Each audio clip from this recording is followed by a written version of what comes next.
So I've been asked to kind of explain, what I'm doing, inside a class, my thinking about, how I put together a class. So here's a recording of the last class that I did.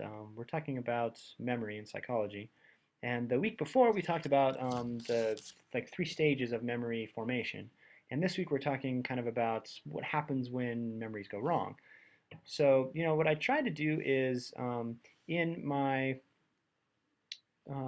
class, you can see that I do videos over that I used to do just kind of like talk at you videos and webinars. And, I felt like the students were just kind of getting a whole bunch of, I don't know, like just information spewed at them. And there wasn't like a lot of discussion. It wasn't very lively during class. And I don't know, I was kind of boring myself. So, I've kind of done, instead of instead of that kind of class, what I've done now is I've recorded those videos and just kind of posted them up here for students to watch and take notes with. And then in the actual classroom, um, I'm using uh, like a more focused question. So, instead of going through all the different parts of how memory is, um, how things can go wrong with your memory. We could talk about dementia, we could talk about Alzheimer's, we could talk about stress, we could talk about, a whole number of things that could work. I'm going to focus on one idea. We're going to talk about what I think is the most compelling for students and the most interesting discussion for students is, are eyewitness reports reliable? And should they be weighed differently in court? So that's the focus of the class that I'm going to take. And so I kind of like to start off with a poll, and you'll see me come back to this kind of at the end.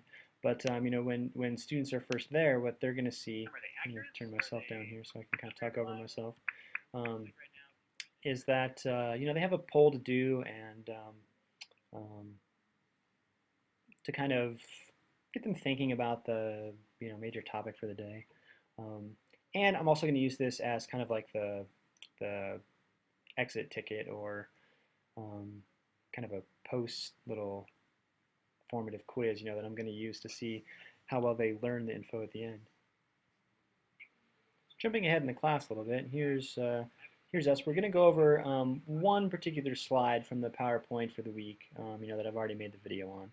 And most of them probably haven't watched it yet because, it's our Friday class time, which usually starts off the week. We go Friday to Friday with all of our due dates and all that stuff. So they probably haven't watched any of the video yet. So this is kind of new to them. So I leave the slide up so that when I'm explaining something, they have something to look at and ask questions about. So we've already kind of gone over last week's kind of three-stage process of memory encoding and then storage and then retrieval. And now we're talking about the two competing theories as to why your memories um, aren't necessarily accurate. Like how if you can't remember where you left your keys, and how memories from when you were really young, aren't particularly accurate necessarily because they've been influenced by other things. So we're talking about that in class. I have a couple of people in the room with me, including Wendy was there today. And so, we're all kind of discussing it in class. And then there's some people, you can see in the chat window over here, they're kind of chatting with us as we're going along. Eventually, what we'll do is, after I've explained everything, I'm going to fast forward a little bit. And what I'm going to do next then is, after I've explained the two competing theories, is then, before we have a discussion, and so now what you see, let me pause here in the webinar, now what you see is, before we're actually going to start discussing it with everybody, what we're going to do is, I don't know, I found it helpful in my regular class to have people kind of, back when I was teaching traditional high school, to have people, write something down before they actually have to talk so they have something to look at and speak to. So, I don't know, it kind of lessens the anxiety of speaking in front of people and everything. So that's the idea behind this screen here. So I've basically assigned everybody a notepad, and I just did like, um, Alice, your note's 5, and then April, your note's 8, and Emma, your note's 11. I just kind of just went around that way. Or Ashley, I guess his note's 11. And then they could, make it their own by choosing colors and all that stuff, which you can see they kind of did. And then just trying to answer the question, is eyewitness testimony reliable? Is there too much interference to be able to use it in court? And they're just kind of answering that on their own first. Down here in note 7, I'm kind of helping Janae. She's a special ed student who finds it difficult to she's okay to talk out her answers and stuff. She finds it hard to read it or to type it in. So I'm kind of helping her out and typing it in with her. And kind of going it over with me sitting right next to her. And then everybody else is just kind of typing in as they see fit. And then when they get done, what's going to happen is they're going to put a little smiley face there so that I know they're done.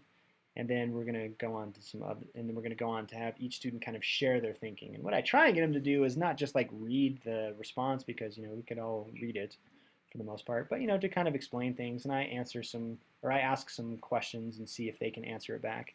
To get a little more depth and to probe for what exactly they were saying and that sort of thing. So I'll ask some follow-up questions usually.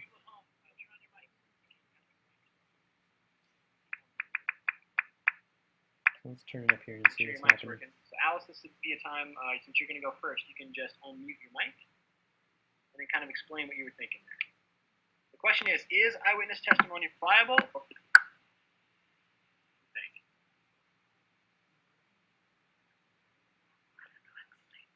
Alice, you ready? Yeah. Here. Well, I don't know. I really don't know what eyewitness, but I think it's variable. But I really don't know. So then Alice is going to go, right? And we'll fast forward a little bit, and we're talking with April here for a little bit, and then Ashley's going to go. And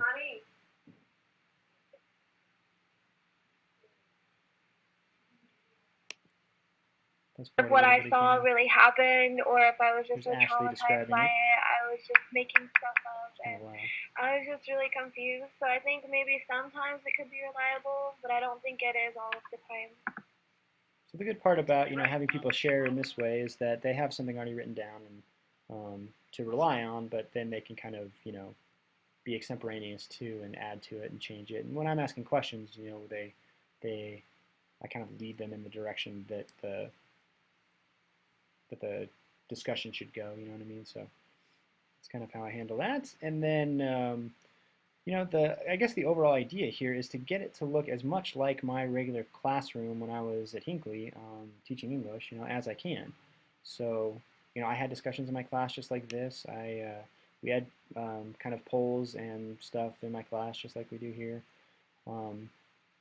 We have lots of, like student exploration, which I think is important, in here, rather than just, me just talking to them. We also watched a short little excerpt of a video from 60 Minutes about eyewitness testimony and whether or not it was accurate or not. And it was a nice point, because the anchor, Leslie Stahl, here ends up making a mistake, on live television.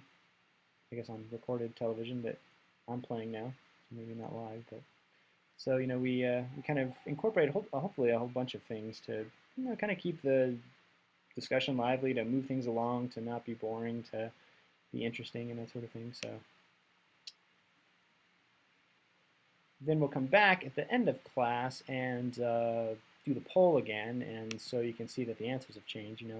At first we had one person who was very accurate, a couple people in pretty accurate, and a couple people in not very reliable, and then through the course of talking about how unreliable memory can be, especially with events like trauma or stress involved with things, then we've gotten to a point now where we've changed some minds and learned something, hopefully.